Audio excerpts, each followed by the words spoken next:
going on, guys? Welcome back to Clash of Clubs. I'm Dylan. They just got punched in the mouth. They didn't even know how to react. That is one Derby Diamond. I'm Mila. Do we want to do a little prediction? That was the last time they showed initiative to go get a fucking player. City are still alive here. Balotelli, Aguero. I'm Grant. They're talking a lot about you 15. How will you respond 15? We downgraded from Peppa. Do you know how absurd that is? Ladies and gentlemen, it's match day. What's going on, guys? Welcome back to Clash of Clubs, episode 70. We are in match week 12 and an international break, which is super fun. But we're about roughly a fourth of the season in, so we have to do a check-in. And whenever we need an Arsenal perspective, we call our main man, Facundo. Facundo, welcome back to the pod. We haven't dropped points in a while, so yeah, now you have me on. Yeah. Well, once you drop points, that's when we have to get you on. We are joined, obviously, by Mila and Grant, as always. Intro. Plug. We are at 79 subscribers. We are putting stuff out all the time on social media. So please go and follow us on TikTok, Instagram, X, all under C.O.C. Network. And get us to 100 subscribers, because that would be really fucking cool. And if we could do that before the end of the year, I would be ecstatic. You got to put something up, Dylan. What do I have to put up? You got to give the people some incentive. The incentive is you get to see 3 really cool dudes and occasionally other people come on the podcast and not hate their lives every single day because they I'd look say at that's the incentive. subscriber count. Yeah. And Well you get, you know what? We'll do a special predicky counter for 100, where I'll put 100th predicky counter or something like that. That's huge. Facundo, yours is the same as the last time because you haven't been on 4 predicty. I don't think. I might be tied with Grant. Who knows? It's great. 22 matches in. All of us got 2 results because we all took City and we all took Chelsea, and we all missed on the United game. What's new? What is new? Don't talk about it. In this episode, we're going to break down United's 2-2 draw against Spurs, Chelsea versus Wolves, Sunderland versus Arsenal, and Manchester City versus Liverpool. And because it is a 1/4 of the year done, we'll do check-ins for every team, and then also our biggest disappointments and unsung heroes from the season so far. And because I love to talk, I'm just going to jump straight into my 5 things from Manchester United versus Spurs, 2-2. With point number 1, Matthijs de Ligt. I think we're looking at the next captain of Manchester United. I think that he has all the qualities of a captain, and you can tell where his pedigree comes from. And he's been doing it since he was like 18 years old at Ajax. He's been a captain at multiple different clubs. When United have needed him this year, he's been there, and he's been consistently good. You could probably argue he's been United's most consistent player and one of the worst backlines in the league. So I don't know where they would be without him. He's been asked to do a multitude of different roles, whether that's a right center back or the central center back. And he's asked to do both in the same game, which is nuts.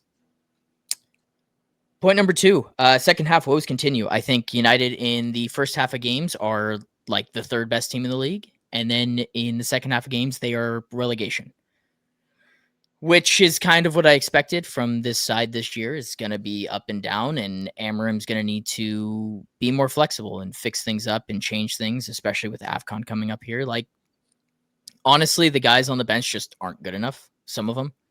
But there's also a need to change to better the team when Casemiro leaves, and we can kind of get into that more in the check-in. 3rd point, Mbeumo is fucking good. I think he's a superstar in the making. I don't really want to go into detail. We do it every episode. He's been United's consistent player. Like if Mila goes through the Manchester City 5 things and it's normally the Holland good point, this is the Manchester United version, which is Mbeumo good. 4, I thought this was Cunha's worst game in a United shirt, and it was just down to simple decision-making. Him playing in the 9 poses issues to the point of he doesn't play for Wolves anymore, and he's got talent around him. And I'd like to see him utilize the talent around him instead of being a bull in a china shop, for a lack of better terms, because he just pushes forward, is a little too direct. And I'd like to see him just slow down, take a breath, play the ball, and get it back. And then 5, if we're taking a scope out and we're looking at it from 1,000 feet away and we're looking at United's season so far, that's 5 games unbeaten, 3 wins and then 2 draws in difficult places. United have not been in a spot to do that or to even celebrate anything close to that. So I'm going to fucking do it. And especially during this stretch of games, I think if we all looked at it objectively after the Brentford match, the last international break, none of us saw United going unbeaten in 5. So those are my 5 things. And now we can talk about Matthijs de Ligt, because I think he is in the argument. You can make an argument now that he is probably one of the best center backs in the league. It's not something that I have been cautious of. I genuinely believe it now. I don't know where you want it doesn't rankings wise, but I think what warrants best center back? Like one of the best. Like, are we talking top 10? yeah, Or, I could make the argument that he's been, if we were to make a team of the season right now, I think he's one of the 2. If it was a 4-back. I think his importance to the team is severely understated.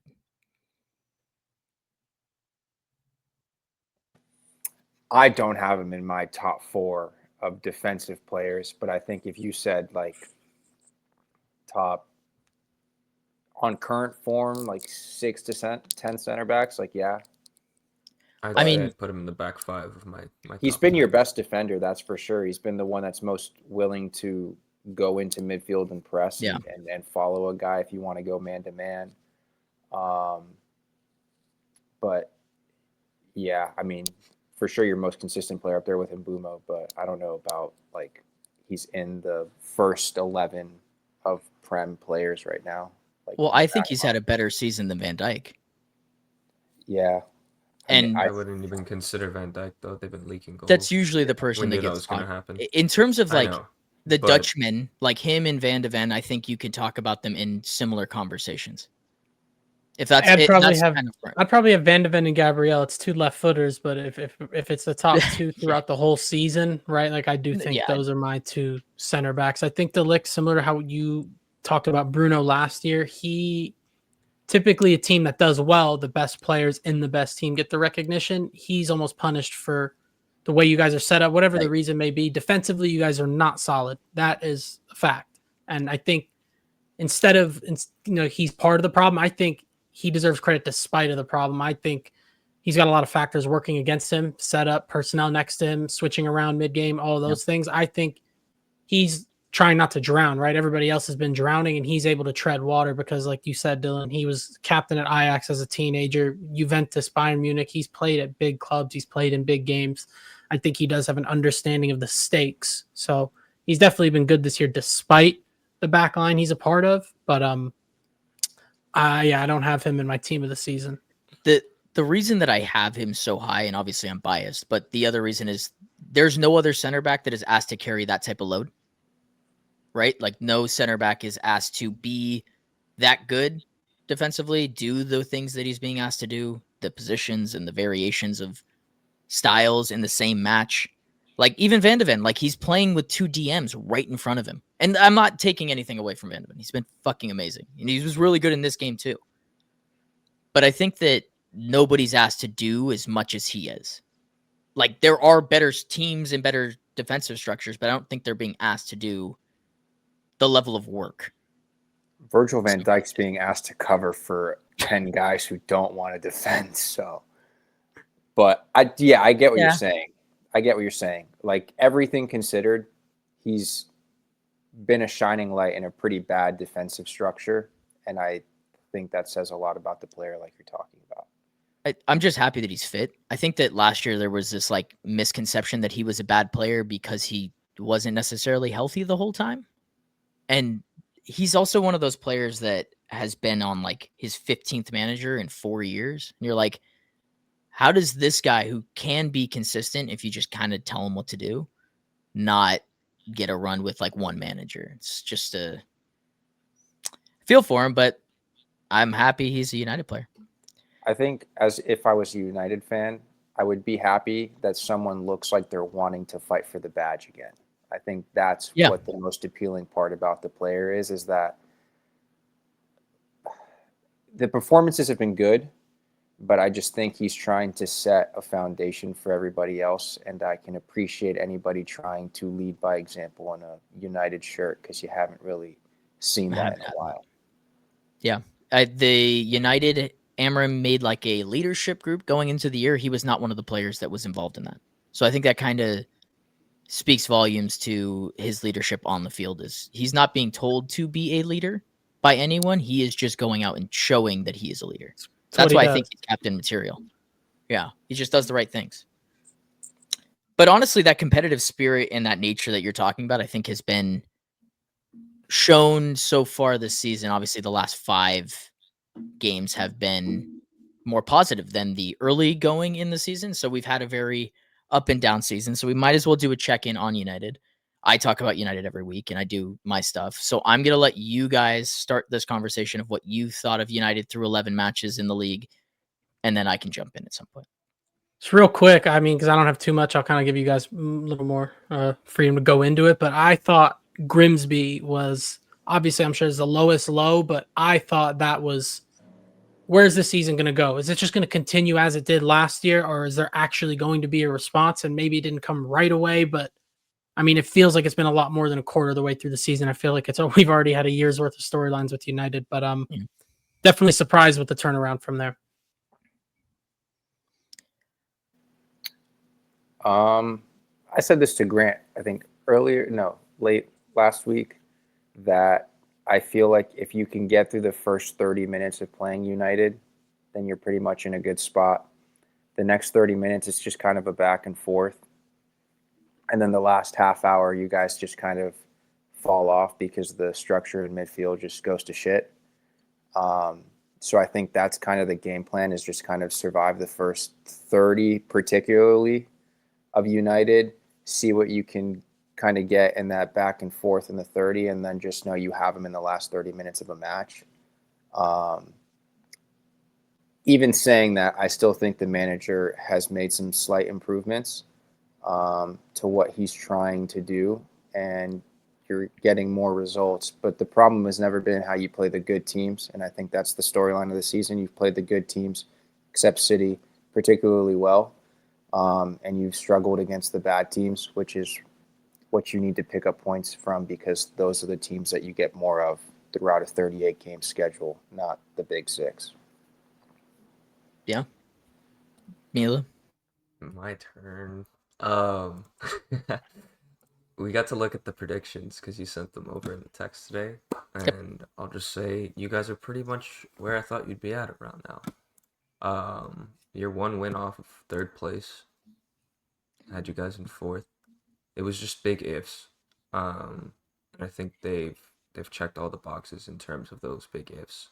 And that was staying with the manager, the players backing him, and then also, like Fukuno was talking about with Delit, just players playing for the badge again, and less for themselves. And I think you've seen that just throughout the squad. I know you brought in Cunha. We've talked about his heart, and Buemo's clearly got it. The energy's there every game. Casemiro looks dedicated. He clearly worked on his physicality, his shape to get back to fitness. So I think you guys are just more locked in. And it's about consistency with you guys. We've talked about it, the 4 of us. We've started to see a little bit of consistency, but if you can keep it going throughout the season, then I'd be a little more surprised. But it looks like you guys are going in the right direction right now. Yeah. I mean, literally, if we're just jumping back to the last international break, like I was saying, I think it was like we're 1 win away or 1 loss away from everything being blown to just smithereens, everything in the toilet. Where do United go from here? The lows continue to get lower. And now we're looking at it in a positive spin. I've been pretty consistent on not getting too high or too low on any point of the season, just because I don't think that's how this season's going to go. We have them in 5th in our predictions, I think, me and Mila. And that was on the idea that I think they are not going to have a similar year to Chelsea, because Chelsea were a better side last year. But that construct, the idea that there's going to be very, very highs, like they're going to go on 3-4 game win streaks, but there's going to be lows too, where they lose to a team like Wolves. Like that will happen this season. I'm almost sure of it. We lost to Wolves at home under Poch, so good call, Dylan. I genuinely do think, like I said it early on last year before everything went to shit, that it was going to be a Potter year for you guys. Like I just kind of called it, mainly because I'm a hater, but like I'm glad I hit. Like I'm glad I got that right. But to your point, Dylan, it will be a roller coaster. I do agree with you. I still think we're a roller coaster, right? So this first year, you're going to see the flashes, and if you're starting to see a light at the end of that tunnel, that's when you understand that you're going somewhere, when you start to see progress. Personally, I'm of the opinion that it's just the quality that's been brought in. I do think the structure still has its flaws. So I think, again, to your point, that's what's going to cause inconsistency, right? Over time, maybe it works itself out. I still do think I'm going to stand strong on my prediction. But yeah, definitely not looking good right now. It's an interesting thing. I think that United just finally found a system for the first time under Amram. Does that make any sense? Like the idea that they have something to stand on now. I feel like last season they didn't have anything to stand on. And now they have a system and a structure where we're looking at it and we're going, okay, like we know what this is. We know that they will give you plan A, which will work great. It's when it goes to plan B that it hasn't been good. And that might be down to both him, Amram, needing to be more tactically flexible, but also the personnel. Like your plan A has Casemiro for 60, and then when Casemiro has come off in games, look, like Ugarte should be the nailed on like starter in this team. He's the guy that knows Amram, and he doesn't play well in any match that he comes on in. And that sucks. That's your guy, Facundo. How's that happened? Yeah, I just think he's found life difficult in this league. But I mean, it's hard to move here with higher expectations, go to a team that performs like shit for so long, and then feel like you can find any sort of like it's hard. It's all about having confidence as a player, and I just don't think he has it right now, which is disappointing for the national team. But yeah, I also think the way he played at Sporting is still a bit different to how he's played here. I honestly think he's figured out how to surround Bruno and Casemiro, and I think that's what deserves credit, is that he's been able to, at least for 60 minutes, put a structure around them that has led to a little bit more success. But I still think that's probably the weakness in the team, and what needs to be addressed is finding a way to kind of defend better after 60 minutes, because it doesn't look the same after. You might also be able to call into question like being not necessarily tactically flexible, Dylan, but proactive during a game. I feel like that's the harder part in management. Like you can put together a game plan for a week, but as soon as you get punched in the face, okay, now what's my plan? And I test, like Facundo was saying, 30 minutes of hell, back and forth, and then you're on it. To your point, you brought up the table the first half and the second half. Yeah. So what are those causes? And I think it's not just one issue, whether it's bad subs, whether it's personnel not being good enough, right? There's multiple reasons, but again, that's something both. I guess it is both. It's like it's funny because I think the first team now it's less square pegs, round holes, but now it's shifted to the subs and the benches and him trying to do that. And to your point, like he's done a really good job of figuring out how to protect Casemiro and Bruno. He needs to now figure out how to do that with Menu and with Ugarte and with the guys coming off the bench. Because if you don't do that, United will have the trend of being very good in the early portions, the plan A, but then to the plan B, that's where you're going to lose and drop points. Like United should not have dropped points this week to Spurs. And I bet you Spurs are thinking the same thing. We shouldn't have dropped points to United. But that's honestly where both of these teams are at. We're not going to talk about Spurs because they're Spurs, but I just think it's really hard to make the sub that you're asking for in the midfield when both the people coming in are not necessarily like for like, but kind of like for like Ugarte for Casemiro, kind of similar. Minu maybe not to the level of Bruno, but I still think that they're occupy kind of the same spaces and are the same deficiencies, like not super athletic, like not really runners. That's kind of what you need in those positions. So I feel like that's what ends up making it difficult. Yeah, no, I think we've been talking about the analogy that if they can get the 97 Camry to January and they can find somebody that can be serviceable, then maybe United can go on to really make a push for Champions League. I don't think if they go into January and they don't do anything, I think that kind of says the state of where the club thinks the current squad's at, but also just the overall belief in the team. and I'd be very confused. All right, I'm tired of talking about United. You finally got a convincing win, Grant. So what's your 5 things from Chelsea 3, Wolves 0?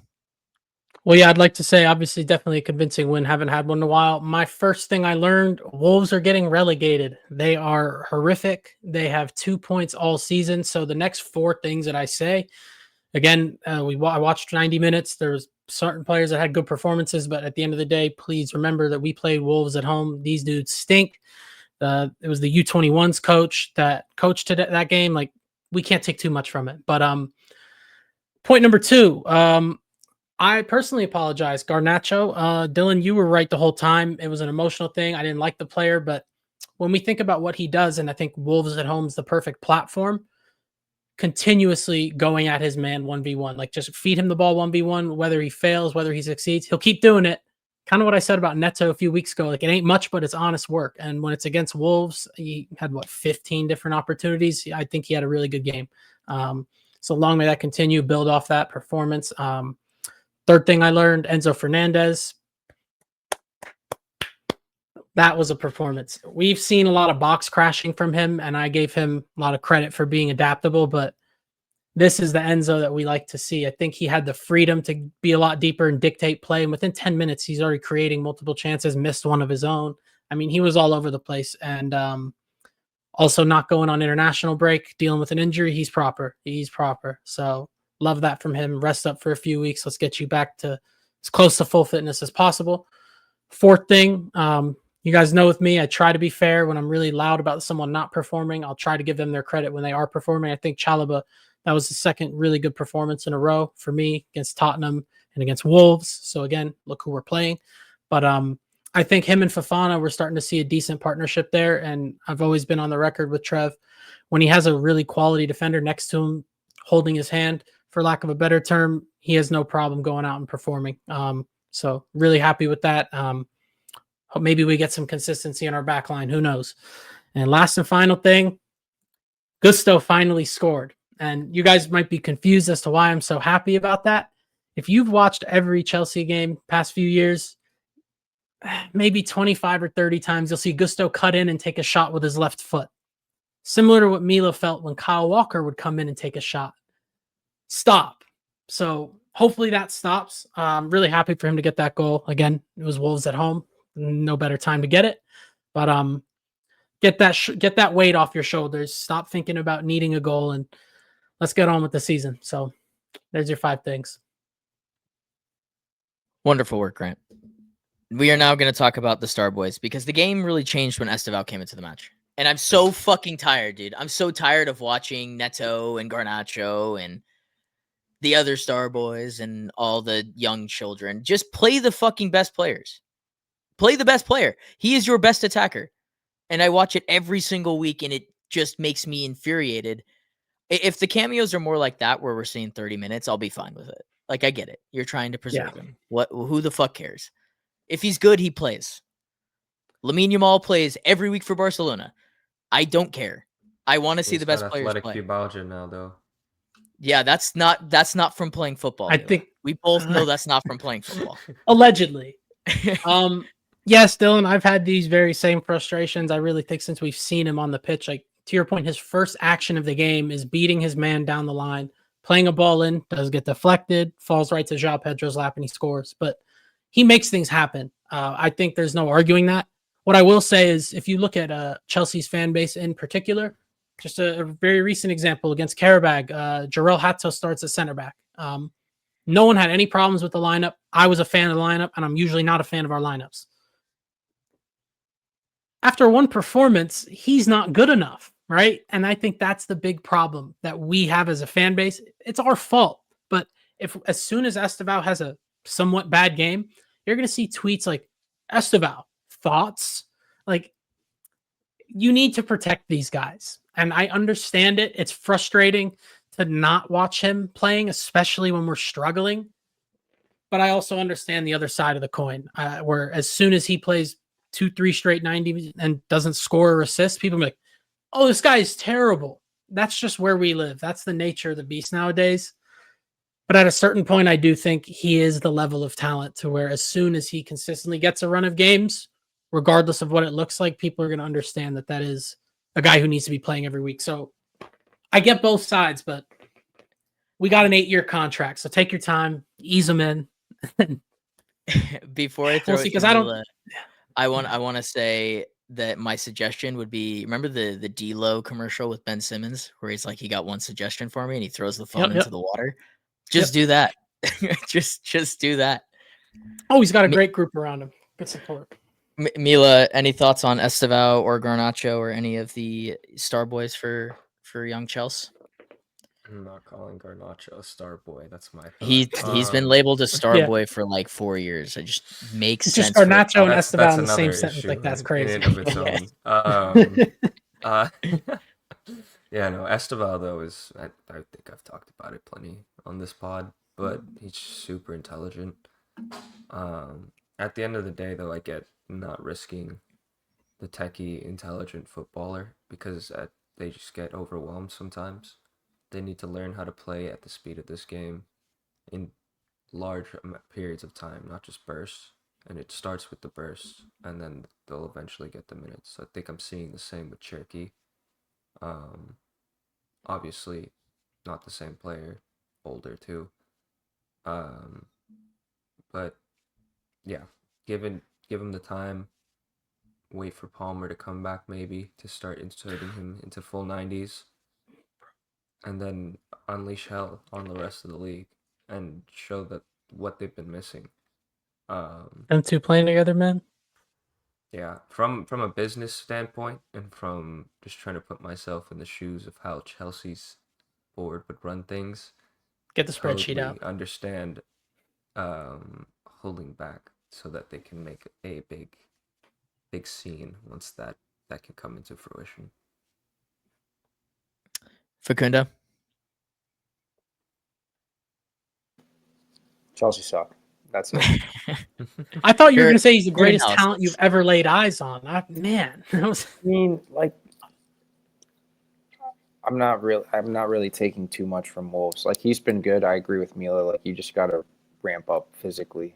Like, Ethan's a lot younger. Not really that much younger, but Ethan himself, like, once he played a lot, you can tell, like, he's just not built physically for the league. And I see that more and more every time he plays. Like, he's just not ready yet. You don't want to give a player all that confidence and then have to kind of strip it away from him. So I understand why they're cautious. But yeah, he looks like a bright spot for Chelsea. I still think they haven't been as good as they should be, Chelsea, and that's just really all it is. That's kind of the reason that I want to see him play, is because they've looked better when he plays. And you guys they have so many injuries, and we'll start with Grant with your. Do you want to start with your check-in on what Chelsea has been for you so far this season, and we can build off from there? Yeah.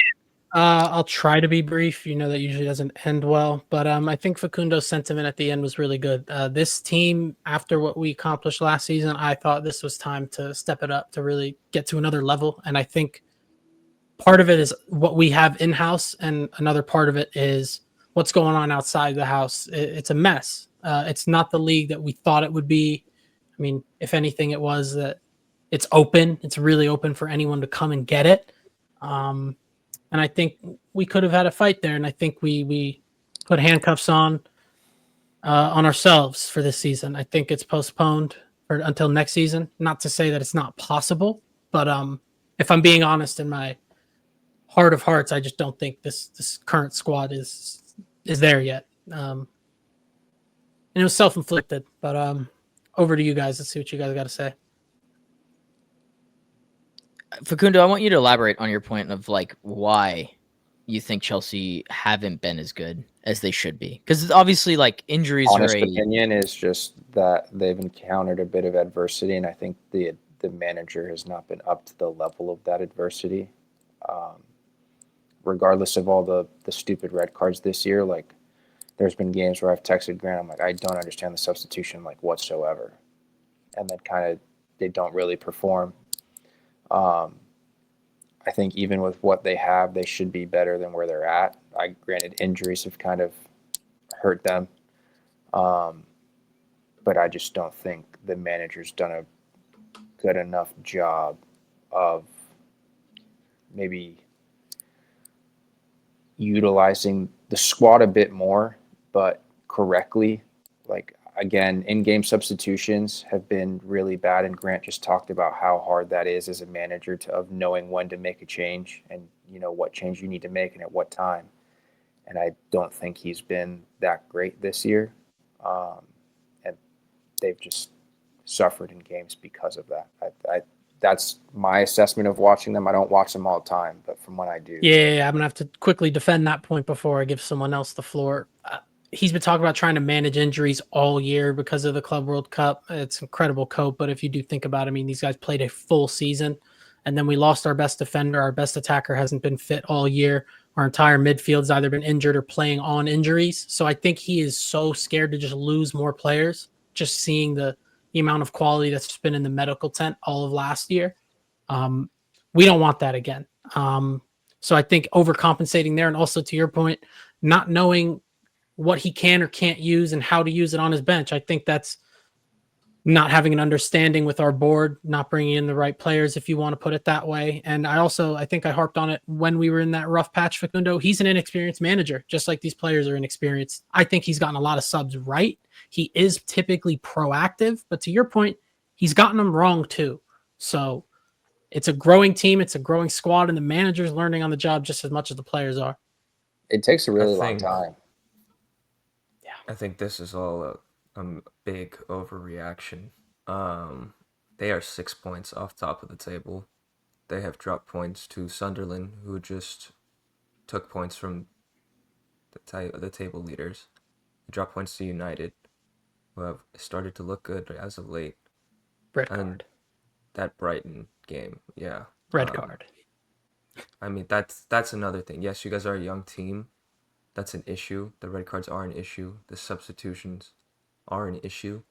But to look at where you're at with all those issues. In spite of all that, yep. Exactly. Palmer has barely played this season. Esteban has barely played minutes this season.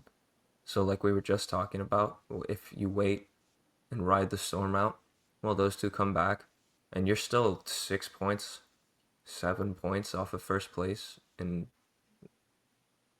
whatever, let's say January, then there's still a lot of hope left in the season. I'm not saying necessarily your title challengers, but weirder things can happen. So in terms of a check-in, I think you guys are in a great spot right now. I would agree. Like I'm not. The league's wide open. If I came off as a doomer, not the case. I'm more critical. Close eyes on it. We are in that position in spite of things versus we're overperforming. But yeah, good assessment. Very eerie start for me in terms of like it was super similar to the way Arsenal started last season. Like I think it's very similar. Like it had some mistakes, some spots where you're like, these guys coming. All red cards were actually bullshit, though. That's the only difference. Right, but the red card thing, the inexperience portion, some injuries along in there, like that, very similar starts. And then I feel like for me, the thing that's causing my vibe on Chelsea to be lower is just the every week inconsistencies. And you guys are playing Champions League football. We talked about that being a big portion of the season that was going to be taking a toll on you guys going back into that competition. And Chelsea have looked good in spurts, but have also looked really poor in spurts. And that wasn't what I was expecting this season. I was expecting a level of consistency that hasn't been there week in, week out. May have picked up results in some of those games, but the consistency level of good performance hasn't been where I thought it would be for Chelsea when me and Mila predicted him second. So yeah, as soon as our best defender tore his ACL, that was a wrap in terms of being able to have any solid foundation. I think I summed it up with you guys, but our midfield, I think, is top class. Our attack is up and down, and our defense is just, it's a mess. It's a different center back pairing every game. I think Fofana staying fit, which is another crazy thing to hope on, that can really have a very positive impact on our season. I think in terms of who's available this year, he's levels above what we have. So need him to stay fit.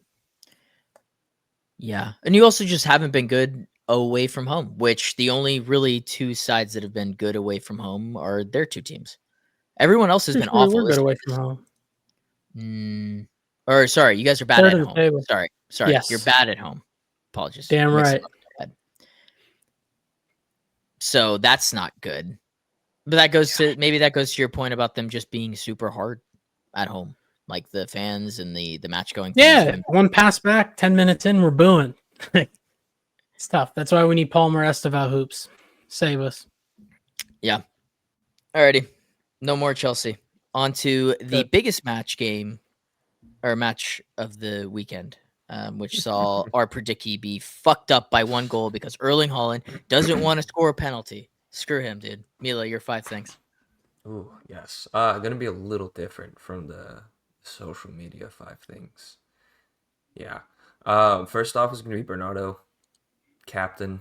Always ready for the big game. I know Dylan tried to make a point on Dalot that was received poorly by me and Grant. But he was right in the point. It was just delivered poorly. Yeah, he gets up for these. He's our captain for a reason, and I think unlike Kyle Walker, he's fine to sit. He has that relationship with Pep where he understands what he's doing. So if Pep says we are not needed this game, he understands and he takes it on the chin like a proper captain. And that's been huge for us. Second, 2.0 again, just looking like Rodri more and more every game. The knee slide celebration, if you put it side by side with Rodri's Champions League celebration, it looks identical. It's just a coincidence, but it's a nice one, and I think I'm going to continue to see more of this week in, week out. He's just going to get better. Third thing, Doku. Really good. Unplayable when he's like that. I don't think anyone in the world can stop that. So, yeah, I think we've talked about this plenty on the pod, but it's consistency with him and that belief that he can do it, and all of that has come within the last couple months. As long as he can keep doing it, he's going to be one of the best wingers this club has seen. Fourth, Nico O'Reilly, lockdown, pocketed Salah. That made my weekend. Honestly, we could have won 1-0, and that happened, and I would have been just as happy because I don't like Salah. He plays for Liverpool, and I'm just not a huge fan. And 2, I'm a huge O'Reilly fan, and that was perfect. There's a quote from him that says he studied his game, and he knew what was coming, and he was ready for it. So I think that just says a lot about his mentality and where he's going. Again, he's out of position, not his desired position, but Pep has a knack at making midfielders into fullbacks. So that. And then 5th, I'm going to stick with it not being a Man City point. It's going to be about Liverpool, and that money does not buy you success as much as they want to harp on it for fucking years that I've had to hear it. You just spent a shitload of money and got the opposite of success, and you're already looking at there's fans doubting their own manager who just won a title in his first year. So I think it says a lot about the state of their club. I think Wirtz, their big money signing, being on his hands and knees at the Etihad, says a lot about the state of the club, and I think we'll talk about it afterwards. But the performances of some of their players and the game plan that Pep rolled out says a lot about the state of their club. Yeah, Mila, you know what they say. Money doesn't buy you happiness. It can only give you false hope. At least that's what I think. It can only keep the happiness at the club, but it doesn't buy the happiness. It's a hell of a drug, but it definitely doesn't buy you wins. It doesn't buy you structure. It doesn't do a lot of things. But I think it's good when teams like Liverpool, specifically Liverpool, get beat down, that we break that down and we figure out why they lost the way that they lost and how Pep Guardiola ultimately outclassed Slot in this game. 3-0 is a smacking. Yeah. But what did we talk about in the preview? I told you guys that we were going to outdog them in the midfield. You did. What was the stat you sent us about the running? Was it 5? Oh, the miles? running. I'll give you that. It's 8 kilometers, a little over 8 kilometers, which is equals a little over 5 miles. That is the distance that City outran Liverpool, and it's the second highest in the league this season. The only higher outrunning was City against Wolverhampton Wanderers. Um, in my opinion, just as an overall look at it, they played like the last team in the league yesterday. They did not want it, which says a lot about their commitment to the coach, I think. Um, yeah, outside of getting played out the park, they had more possession. That's because we wanted them to have more possession. Um, where do we want to start on this though? Before I go off on a tangent. You know what? I kind of like that starting point of letting them have possession, because City has now done that in 3 separate games. They did that against Arsenal, they did that against Liverpool, and they did that against United to start. I'm pretty sure, where they said, "Here, you take the ball. We're gonna sit off and be transitional." And I think that ultimately played into exactly how the game went. It was Doku 101 against Bradley. I can't believe that. I think. Yeah, go ahead. I think just in the past couple games, we have had better scouting almost, or maybe just a better execution of what the scouts are bringing to the table. We knew who to press, not just to press, but who to press. Konate, I sent you guys that stat, had more touches than any player on the pitch in the first 30 minutes of the match, and that's on purpose. Watching the Nobbins clip, he showed a freeze frame, 2 freeze frames, 14 seconds apart. He's on the ball for all 14 of those seconds. You let him have the ball. They let him have the ball. They have no confidence in his ability to play out the back. And he just boots it up, and we definitely had that fight in us. We're going to win the first ball. We're going to win the second ball. And then the tight possession play in the middle of the pitch, I think, is where we killed them. That midfield battle, I think, was the biggest point out of all of this. And Pep playing like a 4-1-2-1-2 almost, out of possession, and then going into that to allow just a plethora of players in that midfield. We just outworked them and outran them.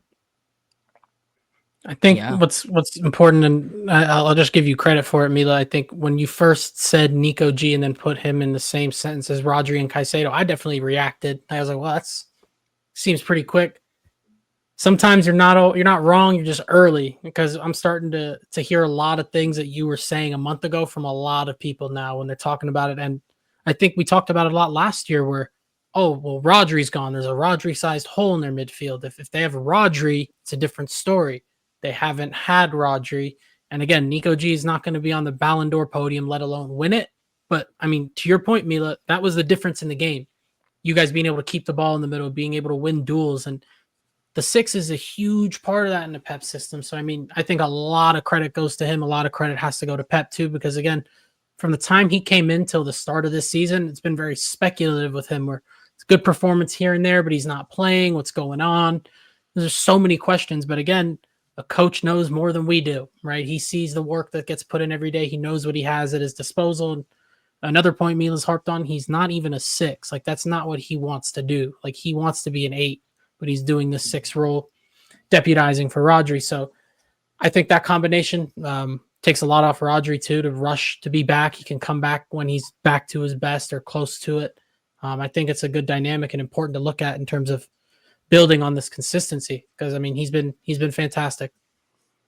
Yeah, Facundo, I want to shift this conversation to Liverpool a little bit. Obviously, you were probably aiming for a draw in this one. That would have been the most beneficial thing to you. So, in your eyes, looking at Liverpool, and you haven't gotten to talk about them being crap since the last time you were on the pod. So, tactically, what did you see from Slot that didn't work in this one? And do you think that this is the end for them already? I don't think it looks good for them in terms of hoping they can win the league. I texted this in a group chat with like Grant and one of our buddies who's a Liverpool fan, and I just said, like, you're structured defensively and your inability to press are like killing you. Because City, like Mila was saying, moved the ball really quickly through quite literally the center of the pitch. And I just like defensively, you can't allow that. Like you cannot get played through the middle. That's why everybody forces everybody wide. So I thought that particularly hurt him in the match. And then I don't really think Wirtz, whatever, was that great. Like just physically not at the level of the Prem. He kind of moves a little bit too much for my liking, to where it's kind of just like at some point you need somebody standing somewhere just to create the space for other people. And then you're just moving around too much to the point where like you're running all the way back playing the false nine, and then you get a turnover and you should be further up the pitch and you're not because you're trying to do too much. They just haven't figured it out. Konate with another like horrendous game. And yeah, I thought City looked really good.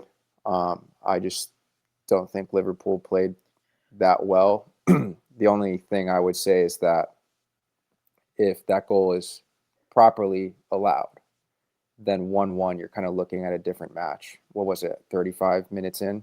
Yeah, I think they were still bad minutes 1 through 90, but to your point, it doesn't matter if it's tied towards the end of the first half. They responded well to going down a goal, I thought, and then they scored the equalizer, and then kind of after that was disallowed. It was an edgy game, kind of back and forth. City started to play particularly well, then ended up getting the second. By the time you go 2-0 up, that game's pretty much over because the second goal came before halftime, right? I'm not like imagining that. Yeah, right I before think it's half all injury buts time. and ifs. So, like, sure. That at the end was of the to me day, the end of the like game. but they did press the entire game, and that Nico G goal came from their lack of press in that situation. Just because that didn't like, let's say that didn't happen, I'm sure there would have been another chance in the game for that to happen. I think they were just poor on the day. And that, I agree. I don't know. That distance stat is just appalling to me. I think that says a lot when this is supposed to be one of the most watched matches in football. You have an expectation to perform. You are the league leaders, or not league leaders, league champions. And you don't do anything to defend that. And I don't know. They had nothing. 5 losses at this stage of the season, I think, is damning, especially when they won 5 to start the season. Yeah. To me, to be 1 win and 5 losses in their last 6 this early in the season, yeah. I mean, you're only 8 points off it if you look at it, but I mean, to me, it's just the losses. It's so damning. And regarding the disallowed goal, it's the same thing for me every time. We have no precedent because to me, he did not affect Donnarumma's vision at all, but he is in an offside position. Something similar that I can think of is when Brentford scored a last-minute equalizer on the long throw. They win in the header, and when the header's flicked on, there's a Brentford player in an offside position. They didn't call that one, so I just do not know what the precedent is. That's my whole problem. I have no idea what the rules even are because they're enforced differently every week. It's the same thing every time. There was a second angle where Andy Robinson makes contact with Donnarumma. So he did affect the play. He makes contact with the goalie. I don't care if the angle didn't show us that, but there was a sideline view where he makes contact with Donnarumma from an offside position, and then he comes out of the position. I didn't think he had any impact. He touches Donnarumma. There's literally a touching of Donnarumma. It's I just don't know the rules. It's up to interpretation at the end of the day. Yes, and I don't know what they're. But it's just inconsistent. Okay, if you go back and watch it though, you watch Robertson's face the second the ball goes in. Everyone else is celebrating. Because he knows he's in an offside position. He knows he's offside. Exactly though. Like that, I think that says enough. He knows how the game goes. I think most of us do not know. It's telling. So you just assume guilt. That's how I am with all of our goals. I barely celebrate our goals. I think they're all offside. Things don't go your way, and then blame PGMOL is like, eh. I agree. It's not an excuse. It does make more sense. Refs are inconsistent still. Never That's my harp only on the gripe. refs. So I just don't fucking like talking about it because clearly they fucking suck. I thought it was a goal, and I think they got stomped in that game anyways. I think both can be true, and it's irrelevant. To your point, Mila, people look at it as if, oh, well, they score one here, so are they just going to run on and just magically win the game? Like, I think City had too much for them on the day. That was my opinion. But again, we're talking in imaginary land now. We're talking make-believe, so who really knows? we need consistency from the refs. We'll never get them. So yeah, it's tough to talk about. It is. All right, let's wrap this City segment up with a check-in on them. Obviously, I think weirdly kind of up and down, but now it's consistent. Mila, what are your thoughts so far through 11 matches in the Champions League? I'm very, very up right now. We should be on a 14-game unbeaten streak. I'm just gonna put it plain and simple. No 6 in that game, no Nico G, no Rodri, and we dropped points to Villa. It's pretty telling about everything we've been talking about. So as long as we have one of those guys in that role and the team structure remains mostly the same game in, game out, then I don't think we have any problem playing any team in the world right now. And they just got to keep that up. I think international break coming up, Rodri and Nico G both staying at the City football ground is good. Good for Nico G, good for Rodri.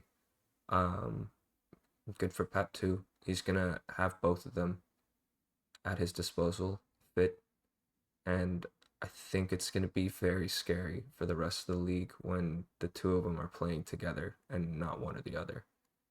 So that's where I'm at right now. Yeah, I think the only concern I'd have is we've talked about it every pod. It's just being too reliant on Haaland. This last 2 or 3 matches have been a step in the right direction of it not being like that, where there's been other people contributing. Foden obviously being one of them, Doku being one of them, but it's finding them to do that consistently. I think Foden now is being a consistent member of that thought, but Doku, Cherki, Savinho, it's finding one of those guys to be the third cogs for offense. I don't think so either. He's no, it's not. Marmouche. Cherki just looked a little off the pace yesterday. He's not going to be at his best all the time. No, but yeah, I mean, Marmouche can get a goal. They can all get goals. I think it's going to be heavily Haaland this season. Maybe we'll see 5, 6 from a lot of players, but nothing crazy in terms of the old City, like of Sterling and Sane getting like 15 goal involvements or goals in a season. But as long as they contribute as a team, everyone does their job. I'm not really worried about it. Yeah. I think my only worry, if you will, is I'm more looking at the back line. I think the midfield, you're starting to see that solution there. Nico G's look fantastic, and then the dual 8s going right now with Foden, Bernardo. I've liked the look of that. So again, not too much to worry about. Attack, you have Haaland, and then Doku getting into this form. I think Marmouche will hit a good run of form. I think he's definitely capable of double-digit goals. But for me, I'm looking a lot at right back. I know Nunez has been a lot better, and he's starting to look consistent, but I'm still keeping my eye on it just because as soon as he hits a potential dip in form, where do you pivot? How do you pivot? Is it Rico going into midfield? Is it Kusanov in the back 3? Like, that's something I'm looking at. And then the defense, it's just fitness. I think Vardiol has been fantastic at center back. Him and Ruben Diaz is a great pairing. If it's not them two, that's when I'm going to have to look at it. Stones is, I don't know if he's there physically, right? He tends to get hurt and on the last year of his deal. So yeah, if it's not Diaz, Vardiol, I'll have my eyes on it, but they look more serious than they did a month ago. And I think to me, in terms of who's serious, it looks like it's going to be a 2-horse race. I think Chelsea's capable, but I don't see it happening. Yeah, so definitely on the up. I was actually going to say the opposite. I've been actually really surprised by the level of competency defensively from City. They've only conceded 8 goals. Yeah, they have. And most of those goals were conceded when Gavardio wasn't in the team. Before Donnarumma was in the team. And before Donnarumma was in the team. I think they've looked exceptional. I think they're the second best defense in the league. So it needs to stay that Sunderland. Yeah. Huge.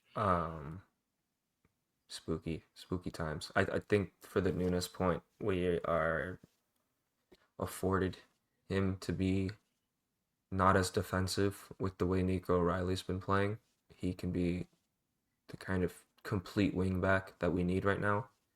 And Nunes is more of that attacking option. But also to the point of the tactics lately and our scouting, we've made sure that if they have... I mean, they barely attacked on the left. And when they did, Nunes did his job. That's all he needs to do. But Konate was forced to play it up and out rather than through the field or to down the left side. Sure. So it never really went down that way. I think we've learned to set up in ways to minimize those issues. Mhm. And they just need to keep doing that all season, and play it based on the game. Because I think we will see Kusanov at some point playing at that right back in tougher games where it's more him just locking down the right side. But we need those crosses from Nunes. So in terms of just who's being played in the defense, he has to be out there at the moment, I think. But defensively, I understand your gripes. Cool. Well, Facundo, we only brought you on the pod because of one thing, and that one thing was the fact that you guys, well, honestly, yeah, because you guys closed the gap because you guys dropped points. We wouldn't have had you on if you guys had picked up 3 points. That just wouldn't have been right. So, what are your 5 things learned from Sunderland to Arsenal 2? We are good from open play, particularly in that second half. I thought that was big boy behavior to kind of come back in a tough environment and look as good as they did. Which I guess the next point is just we're exhausted. So thank God for the international break and 2 weeks to kind of get some of these guys back and some of the guys that have been injured back. Yeah, I mean, I continue to be impressed with the way that this team finds ways to win, even with a bunch of injuries to forward or attacking players. And yeah, I mean, I'm disappointed in the result of the game, but I can't get mad at the performance. They did everything they needed to. Maybe you could argue you make substitutions with 10 minutes to go to kind of give yourself some fresh legs, but it's like, who are you going to bring on? Ethan, not physically there. Martinelli, to there to give you an outlet, not really, because he's not playing. Like, it would have been Christian Norgard and other kind of defensive players. And I just thought the group that started that game and came back and clawed their way into it probably deserved to finish it. They just ran out of steam, and then, yeah, 2 shots on target, 2 goals. Like, just not great from the defense, which has been solid all year. But yeah, I'm not too upset at a point. Sucks, but we keep going. I think we'll be all right. Yeah. You think you'll be all right? Because that's the question. I think City is probably the only team that I fear. And I don't see them being derailed by bar and injury from like Holland or Donnarumma. Like, I think those are probably the only 2 things that prevent them from keeping with the pace for the rest of the year. And I mean, I expect that from City. But yeah, I still think squad depth, defensively, and they might be a bit better going forward, but I just think we haven't been fully fit with our attacking players all year. So we haven't seen our team hit that peak that I think it can hit, which is really what I'm banking on is guys get healthy, and now you're having rotation for Havertz and Gyökeres, who, when they're fresher, can play better. You get a little bit more control on the ball with Odegaard, so you're not having to be in these games where you're up 1-0 early and it's kind of 1-0 for a really long time, and you're having to play that game with more of an intensity than you need to. I think if you can play like you played in the second half to start the game and you go up 2 goals away from home, I think that's a much better place to be than have to claw all the way back and then fight for the rest of the game just to survive with 3 points. Like, that might be my only critique, but yeah, I think we're capable of winning the league this year. That's the question. Yeah, look, it's nuts to talk about a title race in November, but statistically, it is your title to lose, and that's why I'm calling it. And we're going to talk about it in that way because this is the check-in, right? Is aspirations to be title winners. That's been the basis since week 1. when everybody lost their mind that you guys beat us and got outplayed and picked up 3 points, right? That was from week 1, it was, I don't know if Arsenal's got it, to now we're looking at you guys as maybe the best defensive team ever. And, the title is technically in your hands from a points basis of you'd never lose again, right? If the season ended today, you won the trophy. So I guess the question really is maybe how Arsenal can win the title this season. And if it's only City, then does that mean that you might as well take your shot now, similar to how Liverpool had it last season?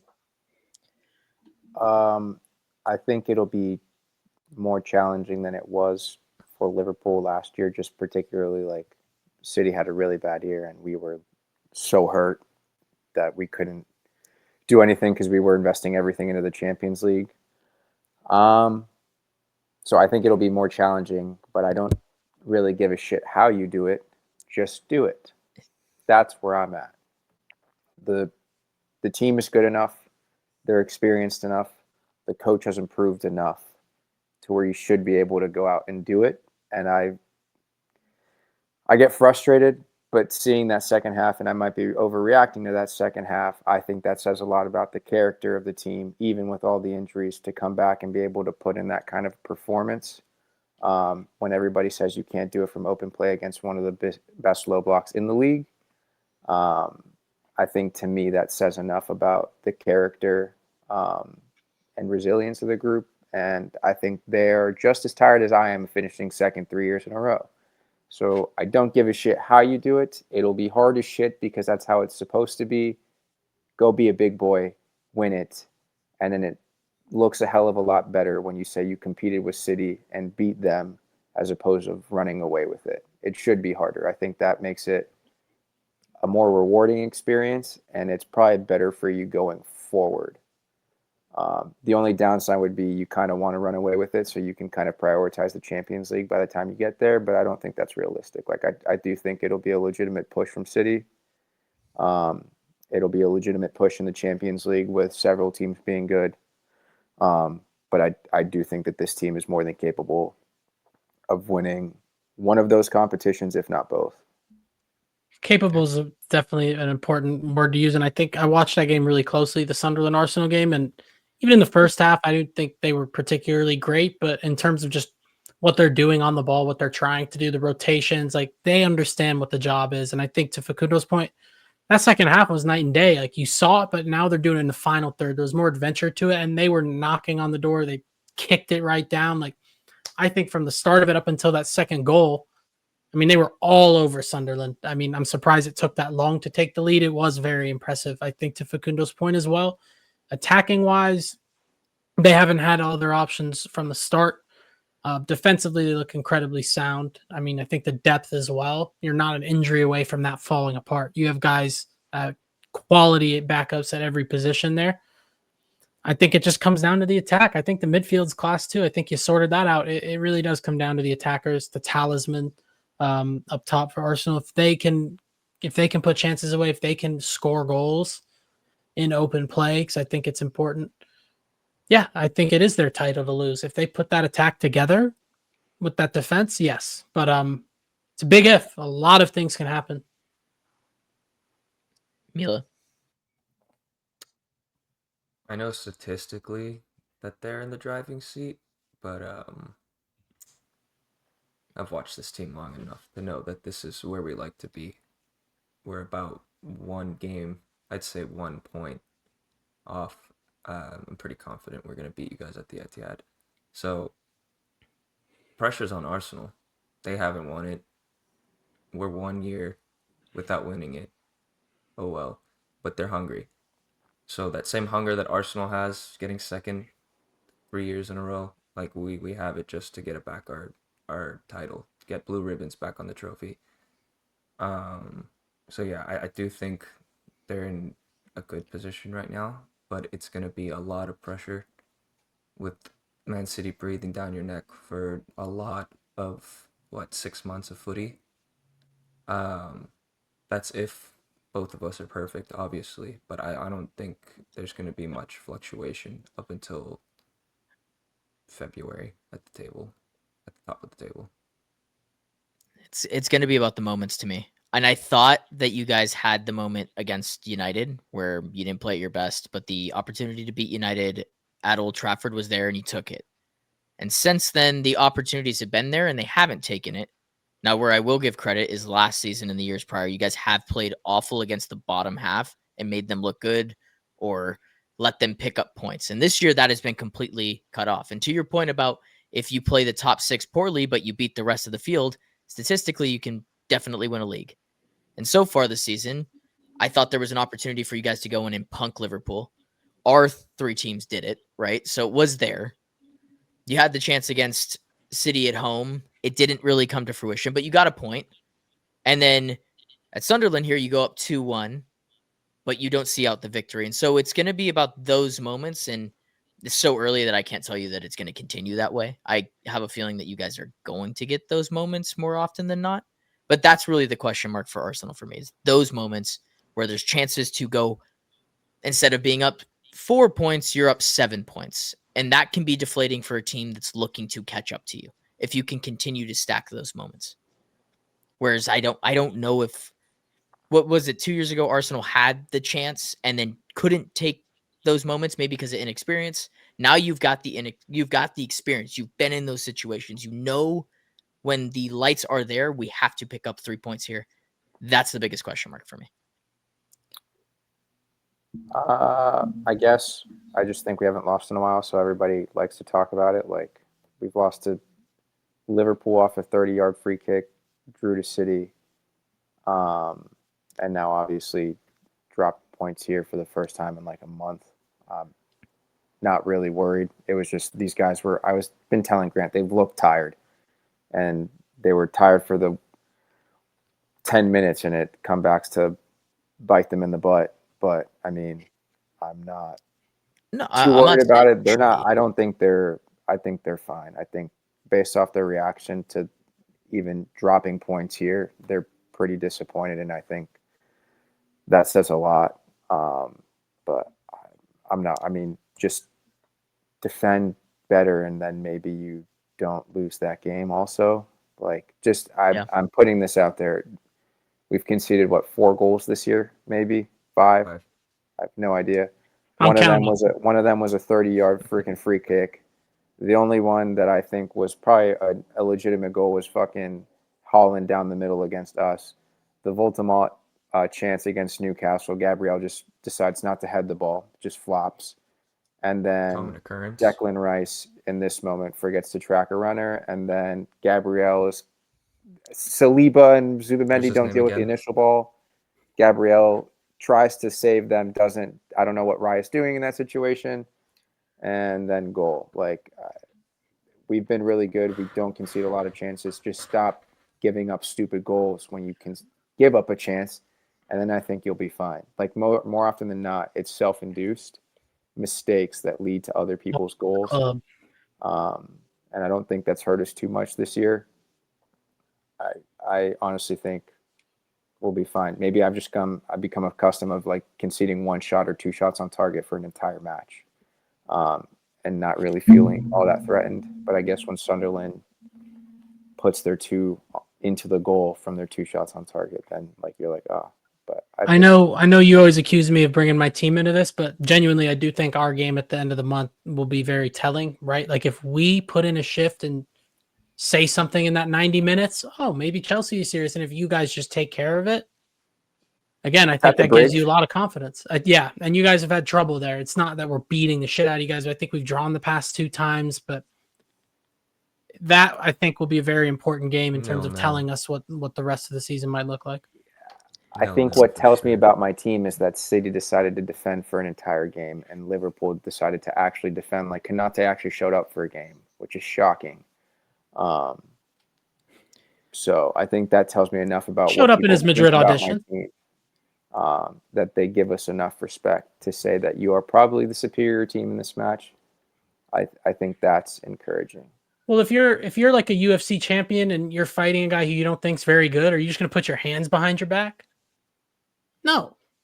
I mean, you're going to approach it how you see best fit. But I think to your point, you have earned more respect over the years. We'll just see how it turns out. Mila, like you said, we've seen this story before. I think this is a different group. I think the Arsenal group has grown over the years. But I still hope you're right, Mila. To end this Arsenal thing, and then we will get into the biggest disappointments and unsung heroes. Facundo, I have a trivia question. Since I am the XG truther, there's only been one team to beat you guys on XG this season. Who was it?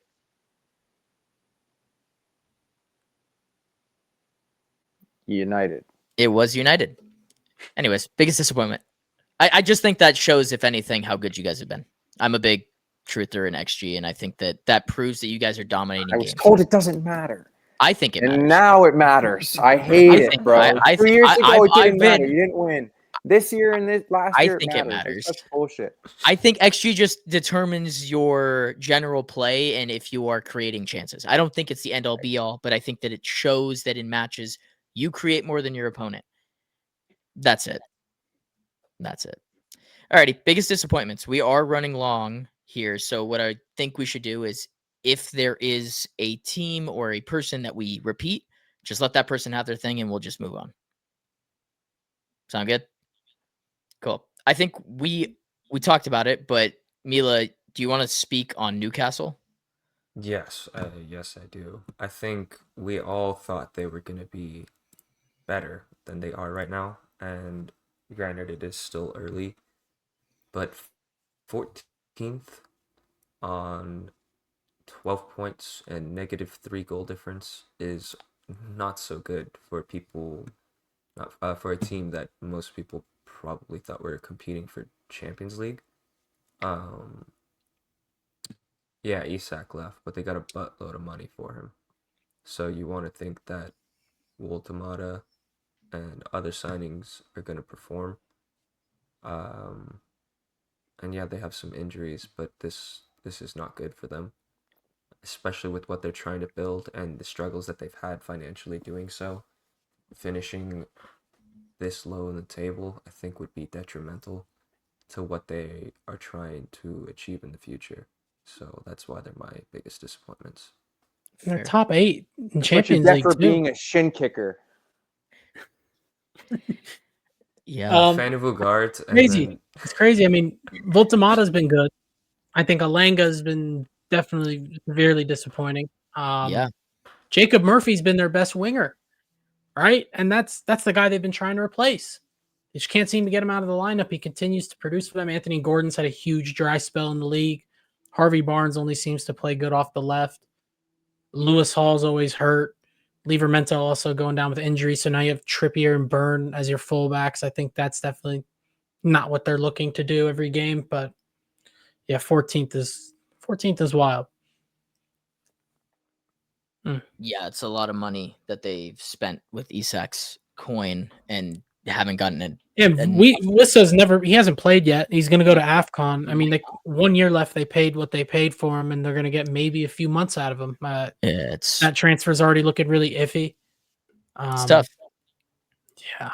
Obviously, we talked about Liverpool, so if you want to hear any of those thoughts, you can go back in previous episodes or that stuff. I'm going to bring up Wolves because they've been fucking awful. Like 2 points in any league campaign, even if you are newly promoted, is atrocious through 11 matches. They aren't competing. They genuinely do not compete in matches. They just fired their coach. I don't think they bring in somebody else that's going to change. The quality's not there. They don't play good football. They're going down for sure. It's just been a really... I think... It's gross. I think they look like one of those teams that are going to go down and then not bounce back up. Yeah. The way it's going. I think I agree with that. They just look weird. Really have much. They're bored. It's boring footy. They produce nothing. If anything, I think it goes to the sentiment of Ain't Nori and Cunha really did a crazy carry job last season, because that team is it's awful all the way around. The scenes with like Saw and stuff have been awful. But look, he's not even playing. No, and he's not even playing. I expect a level of compete from every team. I don't see it with them. They genuinely look awful every match. So I can't. 2 They points had is- to be my biggest disappointment. Facundo, do you have any thoughts on West Ham? No, my biggest disappointment is the PGMOL. Year after year. Can't be no, disappointed. Insanity. I would give that as my actual answer, but You muted yourself. You muted yourself talking No, I about them. muted him. I muted him. okay. If I had to give a legit answer, and I'm not mad that this person has been disappointing, I would say Thomas Frank Yeah, at Spurs. I brought it up last week, I think. Or no, watch along. But I also think that their squad is Awful. awful. Oh, we're on the same page then. So there's that. I think that will become a very clear sentiment in their next run of games. They have played like some of the worst opposition so far this season, and so it's been papering over. They gave all those points. Yeah, that's what I'm saying. Like there will be a drop off here. You can say that statement. We play them next in a North London derby, so they'll actually be up for that game, and it'll probably be like 2-1, and I'm going to be stressing, and that's how it's going to go. That's the But sport. everybody else gets to play Spurs.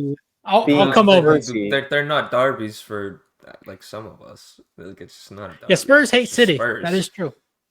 They are Spurs Robin. love with City. you guys. Robin. But you guys have a heated rivalry, and as we've seen, Yeah, with and Son sports, decides to miss everything one-on-ones goes for out the you. window. I don't want to hear it. You muted me. Boo. They are Robin That Hood. They are Robin Hood. They steal from the rich and give to the poor. They've already done that this season. So Yeah, I'm not. Can I give my thoughts on West Ham, because I did have them getting please. relegated. Man, I'm happy about that. I don't think they're going to end up getting relegated though. Unfortunately, as bad as it's been, they have won 2 in a row. And just the way I see them and Forest, I'll just kind of lump them together because they're both on 9 and 10 points in the relegation zone. They went in, got 2 pragmatic managers who know what it takes to stay up. I think especially Forest, with the talent that's there, Forest aren't going to be worried about relegation. West Ham maybe linger in there a little longer, maybe into the new year, but I do think both of them end up being safe. It's probably Burnley and Leeds with them. If I'm early on it, I'd have to go the other 2 newly promoted teams. But yeah, I think West Ham and Forest have enough to get out. I think they have enough there. West Ham, not as much in terms of personnel, but I think Nuno knows what needs to be done and will be able to accomplish that. What? I don't know. They just like, what teams have they beaten that make you think that? It's not necessarily the teams they've beaten. I mean, they beat Newcastle, who've been terrible, and they beat Burnley. That's the thing. They're playing around with the other shit. Both No, of course, but I think my sentiment is the managers that are in there. Like, I think those guys are capable to get that job done. I think there's enough tools at their disposal to not get relegated. Yeah, that's a good sentiment. I think they're going to be in and around that battle, both those teams, for the rest of the year. I think regardless of who's in the locker room for Nottingham, they're on their 3rd coach this season. But it's Deitch. November. It's November. Yeah, it's not a good sign. Early November. So like whoever it is could be fucking Pep. They're like, these guys are that wouldn't going work. through That'd be a a lot mess. mentally. I'm just saying, like, mentally, like, yes, it's a disaster. That's a lot. That's why you get the coach as 4-4-2. Defend, get the ball forward. That's it. Yes, that's fine. But I do think the level of play in the Prem this season cannot be underestimated like past seasons, where you have teams like Burnley and Leeds playing better football, but they just don't have the personnel. That better football is going to work out sometimes. They're going to win games that they shouldn't. Whereas Nottingham and West Ham are not good. When they play anyone with any talent, I think they just crumble. So that's where I'm at with it. I know that both of these managers can do a job at staying minerals, but that was also in the past Premier League. We've talked about this over and over again, about this being a different Premier League. It's way more competitive than it's ever been. And then you're saying that these guys that have done the job in the past to stay up, to stay alive, not even doing successful work. Sure. They're staying alive. Like, I think the water level's rising and that they're going to fall below it. I think Nuno, maybe that argument holds a little less just because of what he was able to accomplish with Forest in this past year. But I think your argument, the sentiment itself, is absolutely fair, where 4-4-2 is not going to get it done anymore. The league's changed. The league's past that. I think this is interesting though, because we do disagree on this. We should revisit halfway through, see what it's looking like, and then maybe I'm with you, maybe I'll Grant. put I my think the hands up. league is exactly how those managers play: defend and get forward fast. That's literally the league now. And set Yeah, pieces. but that's the thing. When the rest of And the whose league fault is is playing that? like that, then it's not as impactful when you run that system. Yeah, the rest of the league does that. They know how to do that. They know the weaknesses and the strengths of that system. I think playing into the hands of the league is not going to get you anywhere when you're clawing out from the relegation zone. It's a physical league now. It's fast, and it's kind of chaotic. There's not as much technical play, ball movement. It's a lot of scrappy games. So if you want to play scrappy with the rest of the league, by all means, go for it. But I do not think that's going to work anymore. Fair. Unless you're a fucking top team. Like, if you want to do it at the obvious, like Arsenal's playing scrappy, like you said, they were better in open play at the end of that game. I think that's an exception. But when the bottom feeders are trying to play into what the rest of the league is doing, I think that's going to be an issue. Fair. Alrighty, let's end positively. Unsung heroes. I'm going to start with Semenyo just because I know that he's had a drop off in the last few weeks, but he is the next guy to get a move to a Big Six team. I think he's been incredible this season. The fact that Bournemouth, obviously they've dropped to about mid-table now, but they were right in the top 4 for a long time, and it was because of him. And since he's kind of stopped getting goals and assists, they have inversely done the same thing in the table, and he's just been incredible. He's such a powerful, physical player. He's like modern Prem to a T. Takes a ton of shots, is super forward thinking, and he's just a stud. I'm very interested to see who's going to win the race there. I think it's going to be between Arsenal and Liverpool, if I had to guess. It's not us. I just think that makes He's sense. an exciting attacker, Dylan. Makes no Yeah, sense. I know, What are you but thinking, Dylan? sorry. How old is he? Maybe. You guys I have would like a love that. somewhat He's a hole on fan the of the left. club. Like, it makes sense. I just don't actually think we buy.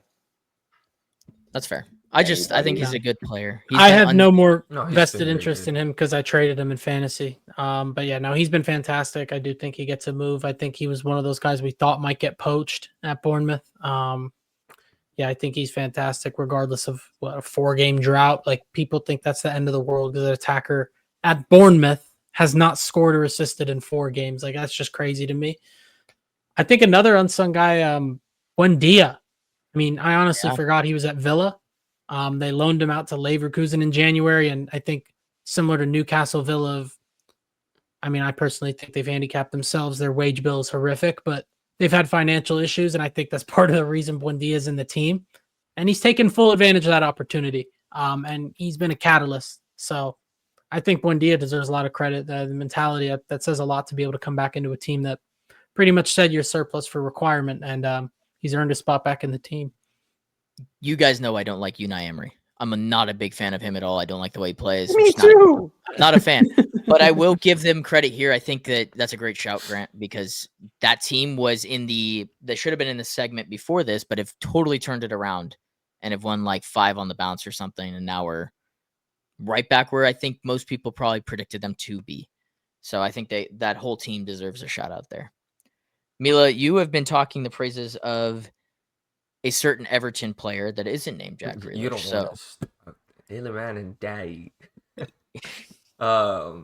Yeah, dude, he's just like a joy personified. Is the best way to put it. I think Grealish does a lot of what you need him to do, and he gets it done. And it's not as flashy as it once was, but he's been stellar in that remark, kind of like he was in the treble season for us. But on the other end of the spectrum, you have Ndiaye playing like just liquid footy that makes you stand up from your seat. And I think it just is some form of chaos that no team can really plan for, because he's gonna dip past 2, 3, 4 guys if he wants to. And at the end of the day, I think it's just him coming together with the final product. But he's just a joy to watch week in, week out. It's a great shout. and I feel like Grealish has been getting the love from the English media because he's English. Mhm. Facundo, do you Grealish. have any Jai's been unsung crazy. heroes? Granit Xhaka Yeah. would be mine. I'd even throw their keeper in there. They've just both been really good. Obviously, they bought him for a reason. It worked out. He's pretty much a coach on the field, telling everybody exactly what to do and when to do it. I think a big part of the reason as to why Sunderland are where they are in their start. Yeah, I think that would be mine. I think Cool. Sunderland, real quick, just one more shout. Isidore. I mean, He's been great. we talk a lot about. I mean, there's a lot of strikers that come up from the Championship who did well that struggle in the Prem.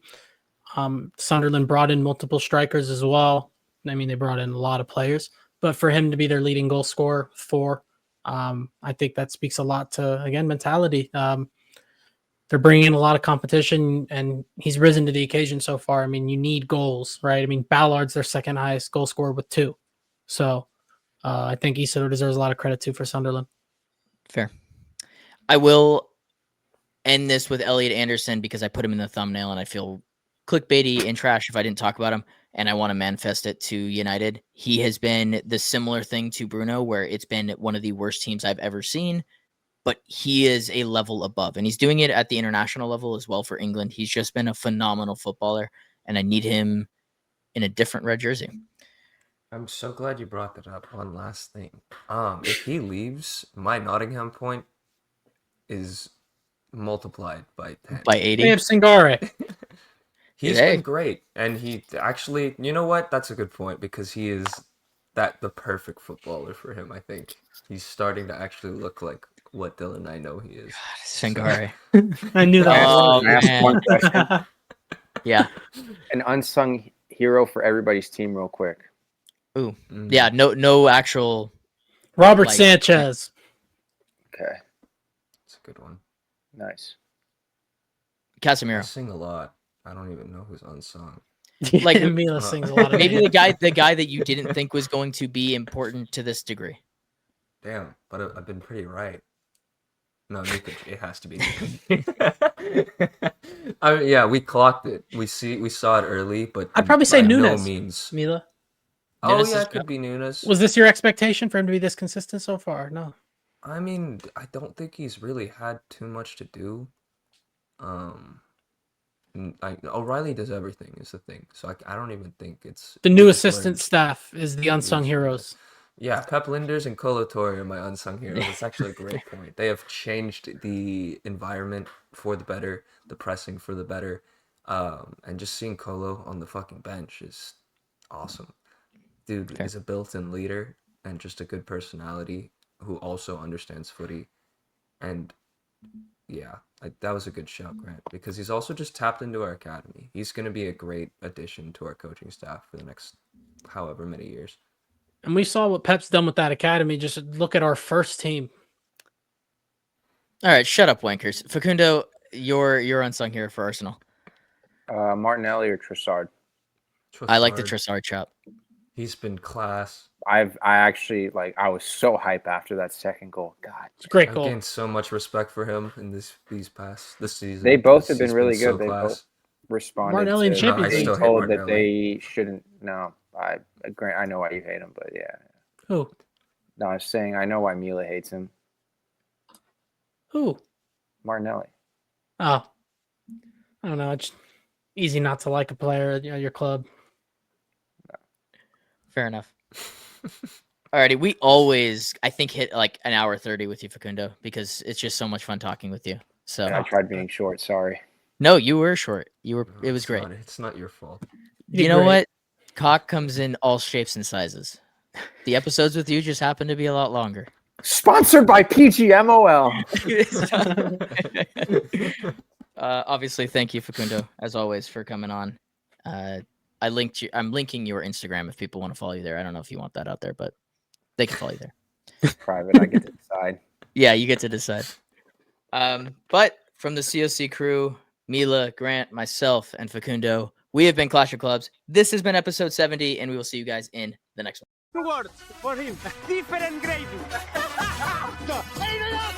Glorious goal! Wreathed in red. We're really seeing the most extraordinary finish here. On this day of days, has he delivered? Just magnificent! Potentially life-changing! That's football. Minute you let it under your skin, then you begin to make it better.